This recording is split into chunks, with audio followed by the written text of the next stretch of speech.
கர்த்தருக்குள் பிரியமானவர்களே, ஆகஸ்ட் 31 இன்றைய பனித்துளிகளின் தலைப்பானது உன்னால் முடிந்ததை செய்.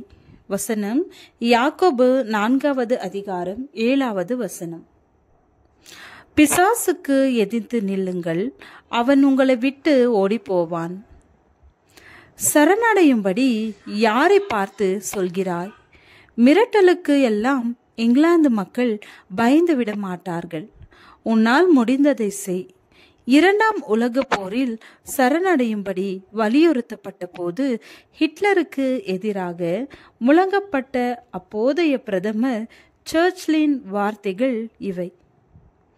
1940 ஜூலை மாதம் 19ஆம் தேதி முதல் 28ஆம் தேதிக்குள் 7500 முறை பிரிட்டன் மீது ஜெர்மனி விமான தாக்குதல் நடத்தி இங்கிலாந்திற்கு பெருத்த சேதத்தை ஏற்படுத்தியது. நவம்பர் 14ஆம் தேதி 500 பேர் விமானங்களை கொண்டு லண்டன் மீது ஜெர்மனி மிகப்பெரிய வான்வழி தாக்குதல் நடத்தியது. சுமார் 60,000 கட்டிடங்கள் சேதமடைந்தன. 586 பேர் பலியானார்கள். இந்த விமானத்தாக்கு தலை கண்டவர்கள் சராமாரியாக விழுந்த குண்டுகளை பார்த்து நெருப்பு மலை என்று கூறினார்கள்.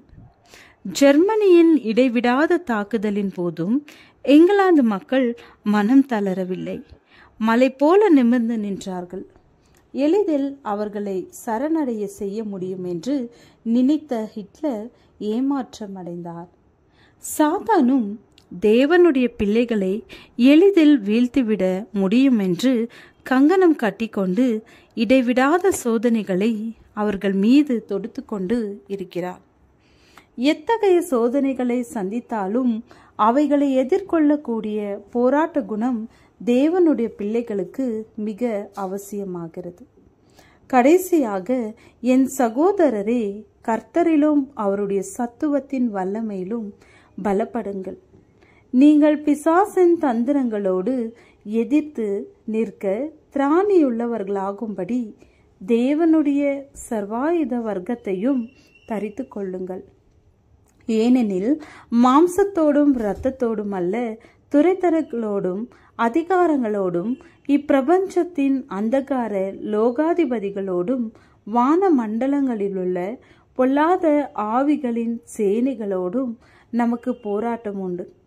ஆகையால் தீங்கு நாளிலே அவைகளை நீங்கள் எதிர்க்கவும் சகலத்தையும் செய்து முடித்தவர்களாய் நிற்கவும் திராணியுள்ளவர்களாகும்படிக்கு தேவனுடைய சர்வாயுத வர்க்கத்தையும் எடுத்துக்கொள்ளுங்கள். எபேசியர் 6வது அதிகாரம் வசனம் 10-13 வரை. எப்படியாகிலும் நம்மை வீழ்த்திவிட வேண்டும் என்பது சாத்தானின் மிகப்பெரிய முயற்சியாகும். ஆண்டவராகிய இயேசு கிறிஸ்துவை வீழ்த்திவிட எவ்வளோ பிரயாசப்பட்டான், ஆனால் தோல்வியை தழுவினான். சாத்தானிடம் சரணடைந்து விடாதபடிக்கு கிறிஸ்துவின் பலத்தை கொண்டு அவனை எதிர்ப்பது அவசியமாகிறது. எதிர்த்து நிற்போமா? ஜெபம். சாத்தானின் தாக்குதலுக்கு சரணடைந்து விடாதபடி எங்களை பலப்படுத்தும் ஆண்டவரே. ஆமென்.